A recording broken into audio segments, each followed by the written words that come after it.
يلا يا ام احمد. السلام عليكم. اهلا يا ام احمد. عليكم السلام. ازيك يا شيخ حضرتك؟ ازيك عامله ايه؟ الحمد لله. يعني ما حدش بيقول لي ريقي حتى في اخر الحلقه يقول لي انا متجوزه راجل كل ما اقول له خد حاجه يقول لي عيب وبيديني ويزود على اللي معايا. والله العظيم في المسلمين كده وانا مش يائس. عايزه اسالك يا شيخ، انا عندي يا ترى انت ايه يا ام احمد؟ انا ولا ده ولا ده والله. يعني هو بيصرف؟ هو اصلا تعيش انت. الله يرحمه. الله يرحم الجميع.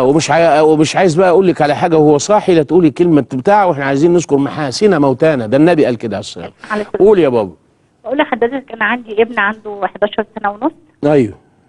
وانا مربياه يعني. طبعا. ففي واحد زميله اداله صوره قبيحه يعني كده اهوت على التليفون. فاخته بالصدفه كده شافتها على الكمبيوتر.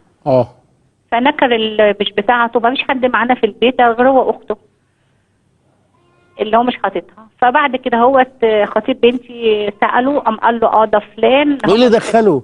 ايه اللي دخل خطيب بنتك في المعمعه؟ الجوازه هتبقى فاشله من اول دقيقه وانا بقولها لك اهو، ببشرك. لا على اساس بنتك يعني هتبقى فاشله، انا بقولها لك اهو.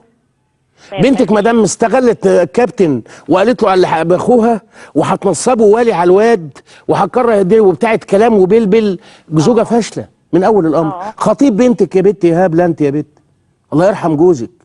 خطيب بنتك ده جاي يشرب كوبايه شاي وشوف ايه اللي ناقص، لا له دعوه بعيوبنا ولا له دعوه باللي بيجرى بينا ولا حصل ايه، ولا يتدخل ولا يقرص اليتيم. ابنك يتيم لغايه لما يبلغ 11 سنه، ما زال يتيما عند الله وعند رسوله صلى الله عليه وسلم وعند المسلمين. اليتيم ده لا يقهر.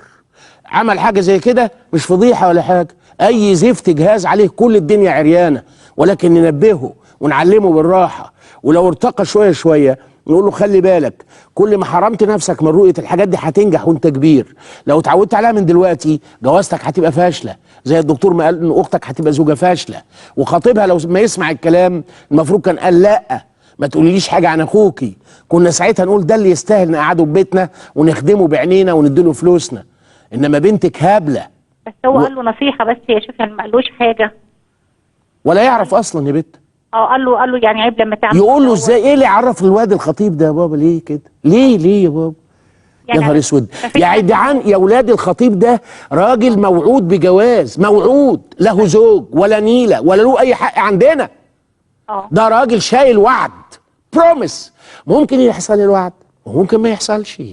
يعرف اسرارنا ليه ويتدخل عندنا بصفه ايه؟ ولما يعرف ان الواد بايظ والدنيا هيرخص من بنتك بعد كده. ولو ابنك بقى استاذ دكتور، الواد ده يعايره وهو قدامه ممكن يبتزه وانت في التراب. في متاهات ممكن تحصل للتصرف المعجنه، ما دمنا احنا لا بنقدر العواقب ولا عندنا نظر بعيد. بقول لك لو دخل السجن ادخل السجن معاه، ولو مات اموت معاه. طب نجيب منين بعد كده تاني؟ بنجيب منين ده؟